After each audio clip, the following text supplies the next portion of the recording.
আল্লাহ রাব্বুল আলামিন বললেন ইয়াউমা ইয়াফিরুল মারউ মিন আখিহি ওয়া উম্মিহি ওয়া আবি ওয়া সাহিবাতিহি ওয়া বানি। কাল কিয়ামতের কঠিন ভয়াবহ দিনে, কঠিন মুসিবতের সময় আপনার পিতা আপনাকে চিনবে না, আপনার মাতা আপনাকে চিনবে না, এমনকি কলিজার টুকরা স্ত্রীও আপনাকে চিনবে না। আপনার মায়ের কাছে, আপনার বাবার কাছে একটি নেকের জন্য যদি যান, ডাক দিয়ে যদি বলেন মা গো, ও বাবা গো, একটি নেকের জন্য আমি জান্নাতে যেতে পারি না, একটি নেক আমাকে দাও, একটি সওয়াব আমাকে দাও। আপনার মা, আপনার বাবা ডাক দিয়ে বলবে হে শোনো, আমি তো দুনিয়ার ময়দানে আমার বিবাহই হয় নাই, আমার সন্তান আসলো কেমনে? একটি চিন্তা করুন, একটু দিল দিয়ে অনুধাবন করুন। কিয়ামতের ময়দানে কেউ কাউকে চিনবে না।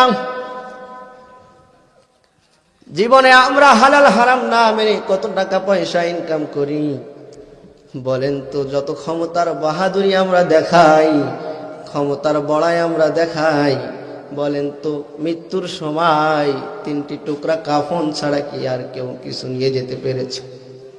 বলেন 3 টুকরা কাফন ছাড়া কি কেউ কিছু নিয়ে যেতে পেরেছে? লক্ষ লক্ষ টাকা, হাজার হাজার কোটি কোটি টাকা নিয়েছে নাকি? কিন্তু আপনি ওই স্ত্রী সন্তানের জন্য, পরিবার চালানোর জন্য, আপনার সংসার চালানোর জন্য আপনি হালাল হারাম না মেনে কত টাকা হারাম পন্থা ইনকাম করেছেন। দেখবেন ওই স্ত্রী, ওই পিতা, ওই মাতা, আপনার পরিবারের লোকজন কিয়ামতের ময়দানে কিন্তু আপনাকে চিনবে না। কথা বলেন ঠিক কিনা? হালাল হারাম না মানিয়া কত টাকা করছো কামাই, এত টাকা রাখবা কোথায়? কাফনের তো পকেট নাই। আওয়াজ দিয়ে বলেন ঠিক কিনা? হালাল হারাম না মানিয়া কত টাকা করছো কামাই, এত টাকা রাখবা কোথায়? কাফনের তো পকেট নাই। কথা বলেন ঠিক না বে ঠিক? ওরে মানুষ হইছো বেহুশ দুনিয়ার পিছে, কি জবাব দিবি রে তুই আল্লাহর কাছে? হাই কি জবাব দিবি রে তুই আল্লাহর কাছে? চলবে কিছুক্ষণ?